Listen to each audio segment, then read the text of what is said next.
All right, this is Tracy Dan from Holden Advisors. I'm here with some of our pricing and sales experts. So Adnan, Jeet, Pete, thanks for being here. Great to be here. Yeah. Today's conversation is about price increases. So we've got this study in Forbes that came out in the last couple of weeks. The study says that 91% of manufacturers intend to raise prices in the second half of the year. And most of them, this was 62%, had already done an increase in 2023, which is not surprising.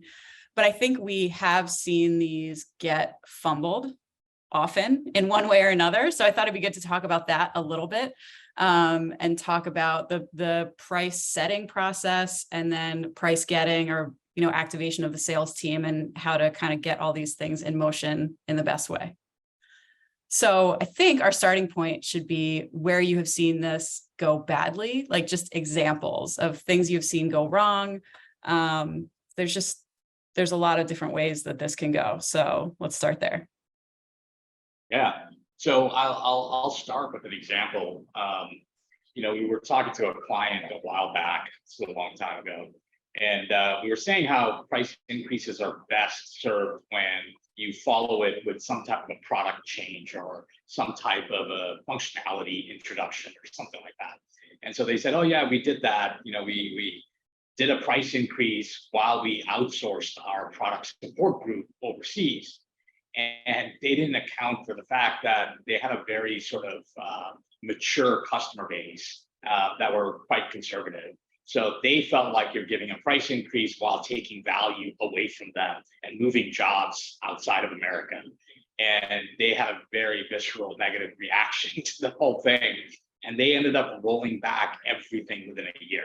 It was one of the biggest sort of disasters you can imagine. And it's just one of those things where, it's an old adage, right? You have to know your customers, and they thought they were doing something good. In reality, that's not what the customers wanted or needed. They didn't value that. And then you put a price increase on top of that. And that was just a pill that people were not willing to swallow at that point. It's a fumble. That's a fumble. Yeah. Is that like a starting point for these things, is talking to the customers, or when you're approaching one of these, what's your starting point? I'll start, and these guys can add to it for sure.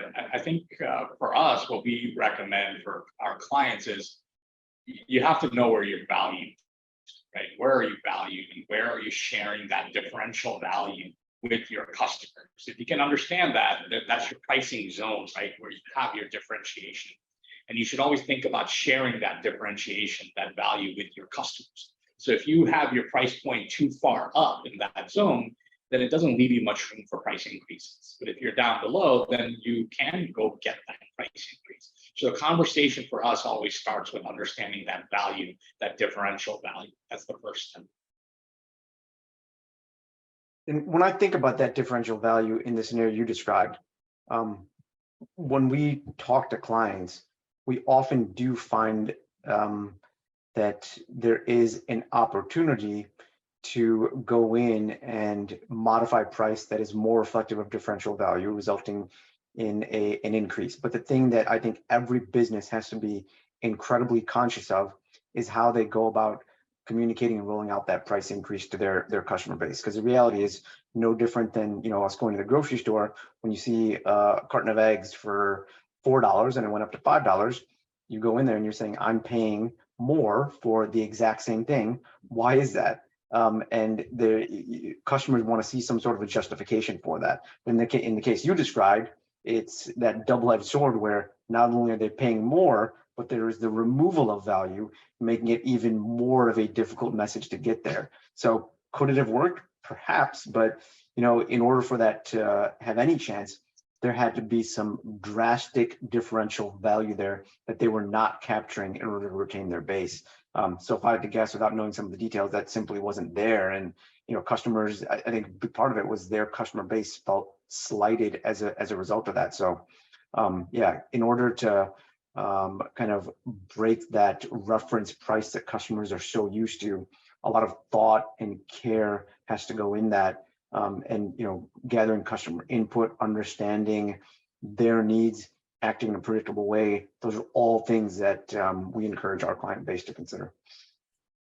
It's interesting, Tracy, about that 90% plus figure from the survey in Forbes is that it's so much about expectation setting. So it may or may Yeah. not be that there's firm plans for those customers to all increase prices, but if you can consider that there might be leaders and followers in a market, and if you're a leader and you're the one that typically moves price first, you want others to follow, so you're not kind of an outlier and then others move along with you. But so if you message that ahead of time, it's like, oh, let's set the expectation that the market's going this place, and then when someone moves, the rest are likely to follow. So it's kind of that proactive messaging there too. You can think if you are a follower and you're moving price first, you could be in a situation that you might elicit some churn that you didn't intend. I mean, I think that's a super interesting point, particularly given the way the market is right now, because, on the cost side, companies are facing this challenge of, hey, our labor costs, for example, have significantly increased, and they're continuing to increase. And therefore, that's a justifiable way to go to market and say we need to recapture some of that.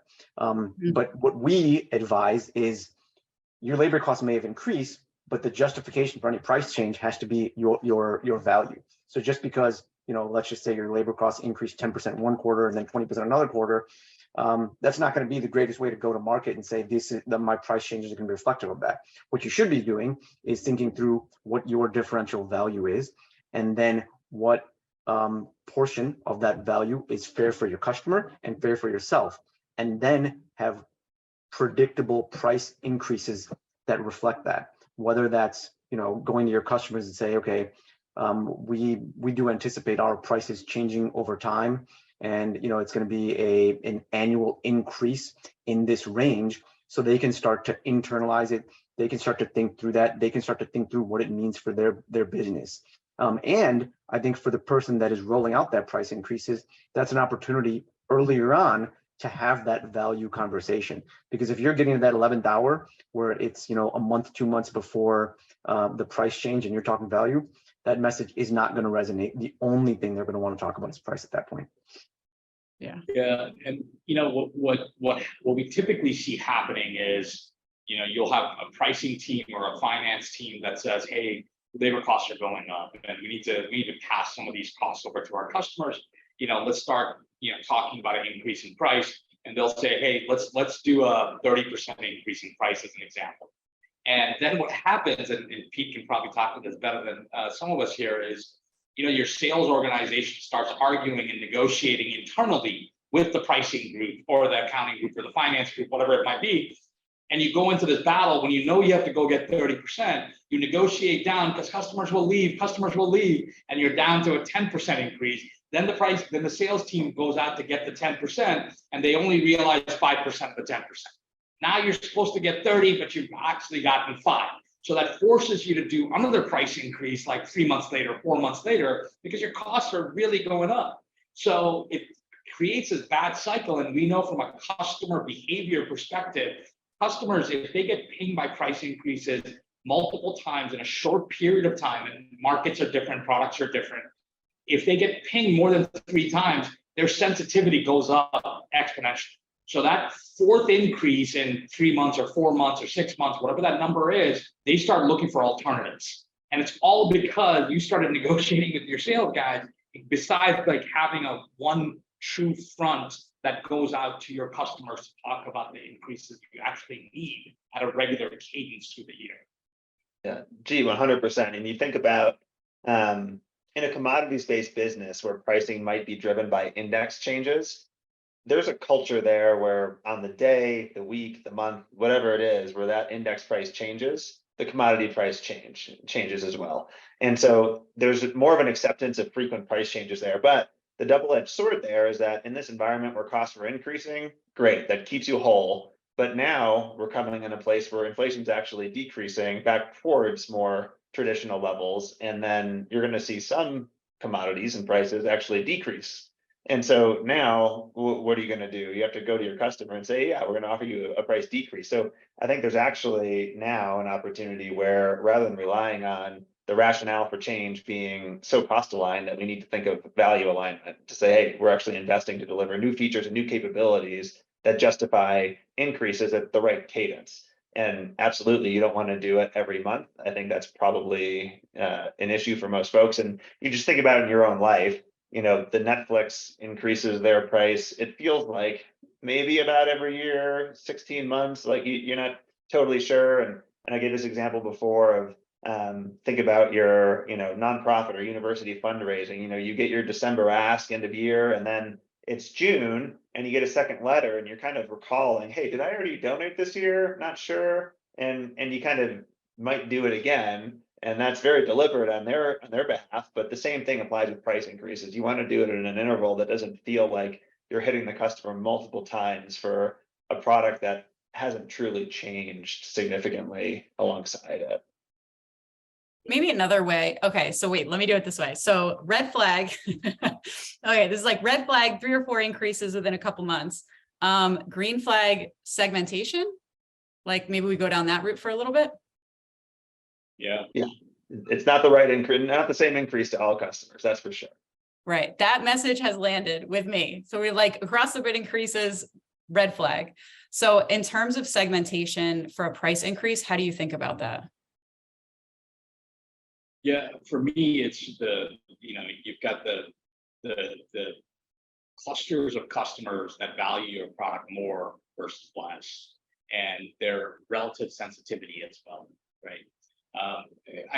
We say this to clients all the time, like as an example, price buyers. If they're true price buyers, you can raise their price, and stick to that raised price, they'll leave. And if you ever wanted to get them back, all you have to do is lower your price. That's the whole definition of the price. It's just they can leave, they can come back, and it's all dependent on what you do with your price. And if you're not making a lot of money on them, raising their price and removing them from your 4 walls, it's not such a bad thing. You probably increase your profitability that way if you think about cost to serve and some of these other things. So segmentation becomes extremely important to better understand your customers, to better bucket them and really protect the ones that value your product. And you can kind of understand better how to raise prices. Because the other thing to note is that there are multiple levers. It's not just price that you use in this situation, because you want to increase profitability of a customer. So there's other things you can use besides price to increase that profitability, be it net terms, be it contract length, be it mix of volume, the products that they're using. There's a lot of other levers. So understanding people in their segments, what their needs are, and then aligning that increase in profitability to that is very important. Yeah. And making sure that toolkit's communicated to the sales team that has to actually go out and get the price increase. So there's kind of a optionality and trade-off that's at the ready. So they don't just say, hey, I tried for 10% and they didn't want it, so I didn't do anything. It's like, hey, things are changing. There's an opportunity for you to limit the amount of price increase you get if you do this other thing for me. Can you buy this other product? Can you increase your volume or commit to a longer term? I think that the classic example that comes to my mind when you talk about segmentation, this is overly simplistic, but it's a bottle of water. So at home, right, anybody can go and in essence drink water for free. And if you go to the grocery store, you can buy a bottle of water if you're thirsty, and it's moderately priced. But if you're outside of a baseball game on a hot day or going to a concert on a super hot day, that's when you start to see these water bottles for like $5, $8, $10, and the reaction is like, oh my goodness, why am I paying so much for water when I can get it at home? But the reality is that there's a distribution element, but I think even more so, there's the fact that you're super thirsty and there's no other place for you to viably get water. So it's unfortunate, but it's worth it in that scenario. So again, an overly simplistic example, but I think it can be applied in business, because it's a matter of knowing your customers, knowing the situation, knowing what their needs are, and to make the transaction at a fair value. My wife and I, as some of you know, that we were in Barcelona a few months ago, and we went to a park, and the park had water in the first sort of level of the park, selling for, let's say, $1. As we were hiking up this little mountain, this whole mountain was like a park, and we're like going up. The water started getting more and more expensive as we go up. It was fantastic. I loved it. I thought it was great.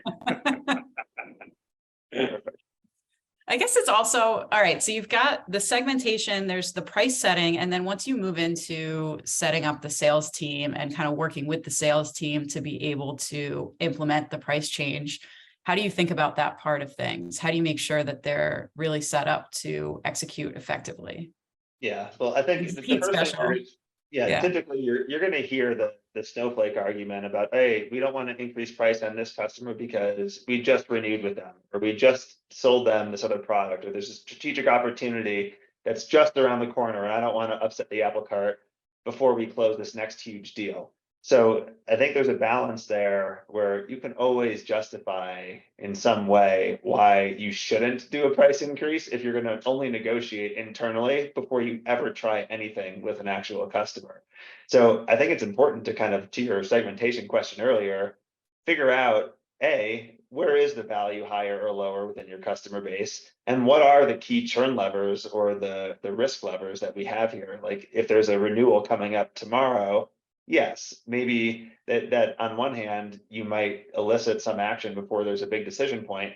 But also, if you lock that contract up for 3 more years, you won't have an opportunity to do a price increase after that. So you really need to think carefully about the opportunity cost of not doing a price change for some of these situations. So kind of have to suss out that. And once you understand who you're going to go after by what amount, so realistic targets are really important too, because if you have a across the board, even if the increase is different, like you realize different things, oftentimes unrealistic targets are what kind of makes people fall short of their expectations because they're a little bit too aggressive or they're not segmenting appropriately. So once you have that target set, then you kind of know what you're going after. And then that final piece is, does the sales team understand what the justification is? Like, what are the likely objections they're going to hear on, hey, but I know labor costs in your industry are going down, or this other company that's a competitor of yours offered me the same thing without a price increase. Like, tell me about this. You need to be prepared for that and have a good answer. And that might be, we've invested, we're differentiated in these ways, and we can assure inventory and supply consistency for you. Whatever it is, you'll know them best because they're your customer, and there will be a pain of change if they go somewhere else. So you need to make sure your sales team is aligned with the reason why your price increase, and it doesn't have to be focused around cost, by the way. There should be an increasing reliance on what the value is, what you do for them at the end of the day, rather than just our cost went up or down. Because when the costs are going up, that works well, but then when it starts to level off or even decrease in some cases for your inputs, your customer is going to also call and ask for a price Right, increase. knock, knock. Yeah. I had a client that I thought did it well. To Pete's point here, they provided a target in margin dollars. There was a margin rate also, but a margin dollars, and they basically said, okay, each sales rep and for their territory, they are going to be responsible for getting that in any way they seem fair to that customer. So they didn't go down to the individual customer level. They kind of kept it at the portfolio level and forced the sales rep to go and find different levers to go get those margin dollars. And what happened is the sales guys took more ownership of it, which was really good. And they did not argue about those dollars. I mean, I'm sure it happened, but they kind of drew the line in the sand and said, no, we're not going to argue. It's not like we need to go get 30% and we're going to agree to 10. It's not a negotiation between me and you. It's a negotiation between you and the customer. And so they kind of gave it to them, and they're like kind of running their own little business basically. And they had a finance rep assigned to each of these territory owners that went in and just basically double check. They decreased cost to serve as an example, net terms, like I talked about, all these other levers. And the finance person would tell them, okay, now you got this much, now you got this much. And they kind of had fun with it in a weird kind of way. And majority of those increases in quotes, majority of those did go through. So they had a really successful turnout. That's interesting. Like, leave the decision rights in the person that knows the customers best. It's almost like a gamification, so they can find the soft spots and do 20% of their portfolio with enough increase to really account for most of what they need. And I think it fits with a salesperson's DNA, right? Because they tend to be very entrepreneurial, and they're protective, and rightfully so, of their relationship with these accounts. And if you give them that target, they get to manage how they go get that. And that to me, that sounds very fair.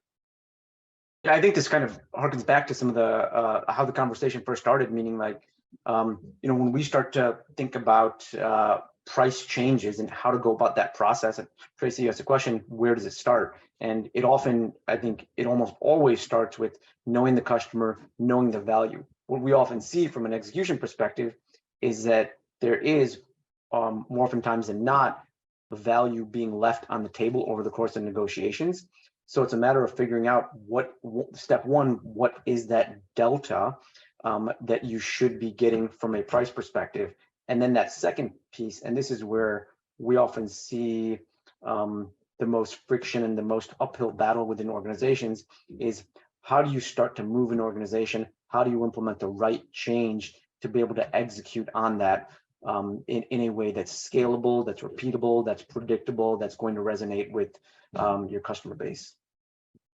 I just realized one thing that I've seen a lot of that clients should really watch out for is, or companies should watch out for, is a lot of times price increases are given to new customers, and they say, let's do the new customers price increase first, rate card increase basically, and then we'll wait to do our existing customers. And very few times does that actually translate to the existing customers. They spend a lot of energy doing the rate card change, then a lot of energy rolling that out to new customers, and they go, oh, it's 6 months later, man, you know, now the fire has kind of gone down a little bit to change prices overall. Let's just keep moving forward like this.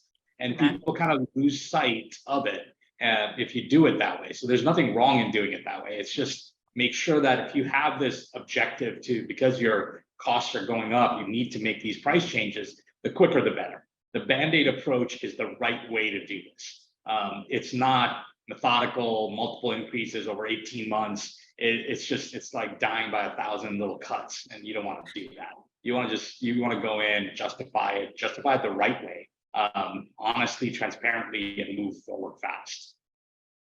And I think that ties back to like the last step in the process, meaning operationally, when you think about your organization internally, what changes do you want to put in place to make sure that you are continually making those improvements, that you're capturing all that value that you've historically left on the table, whether that's governance, whether that's incentives, et cetera. It could lead in a lot of different directions, but the key is to continue to be conscious of it and to set up your organization so it can be measured over time.